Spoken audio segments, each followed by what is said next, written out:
बेताल का उड़कर पेड़ पर लौटने और राजा का उसे दोबारा पकड़ने का सिलसिला जारी रहता है। इस बार राजा विक्रमादित्य बेताल को फिर से पेड़ से उतार कर ले जाते हैं। रास्ते में बेताल राजा से कहता है, मार्ग बहुत बड़ा है, चलो मैं तुम्हें एक और कहानी सुनाता हूँ, इसे तुम ध्यान से सुनना। बेताल बताता है,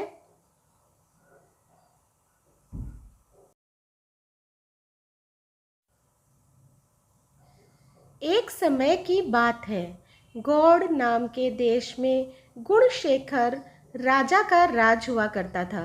राजा इतना बलवान था कि उसकी चर्चा दूर दूर के राज्यों तक फैली हुई थी। उस राजा की 3 सुंदर बेटियां थीं। तीनों इतनी कोमल थी कि राजा को अक्सर उनकी चिंता लगी रहती थी।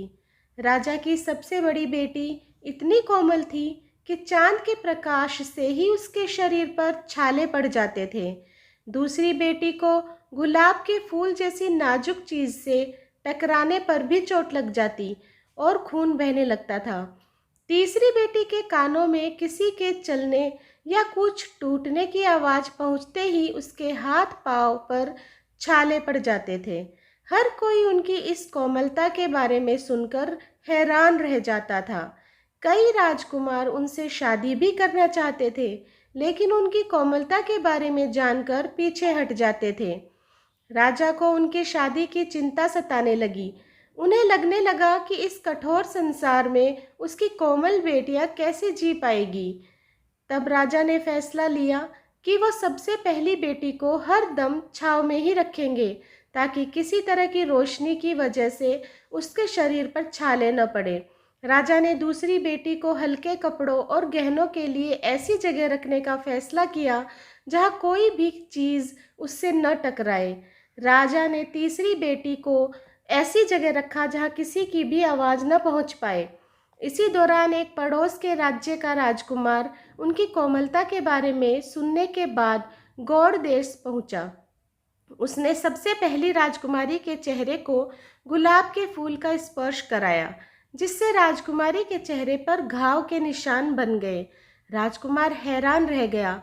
इसके बाद उसने दूसरी राजकुमारी को चांदनी रात में बाहर जाने को कहा, लेकिन जब राजकुमारी ने मना कर दिया तो वो उसे खिड़की के पास ले गया, जहां चांद की रोशनी पड़ रही थी।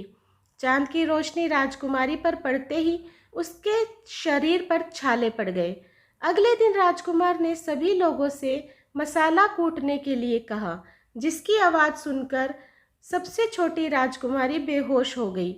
इतनी कहानी सुनाकर बेताल एकदम चुप हो गया और राजा विक्रम से पूछा, महाराज ये बताइए कि इन तीनों राजकुमारियों में से सबसे अधिक सुकुमारी व कोमल कौन थी, और राजकुमार कौन सी राजकुमारी से विवाह करेगा। सवाल सुनने के बाद भी राजा विक्रमादित्य ने कोई जवाब नहीं दिया।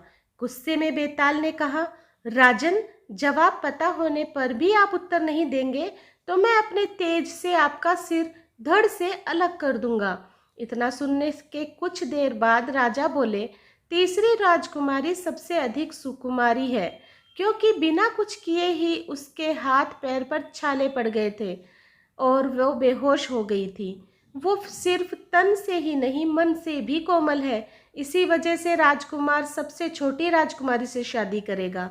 जवाब मिलते ही बेताल राजा विक्रम की पीठ से उड़कर फिर से पेड़ पर जाकर लटक जाता है और राजा उसके पीछे पीछे जंगल की ओर भागते हैं।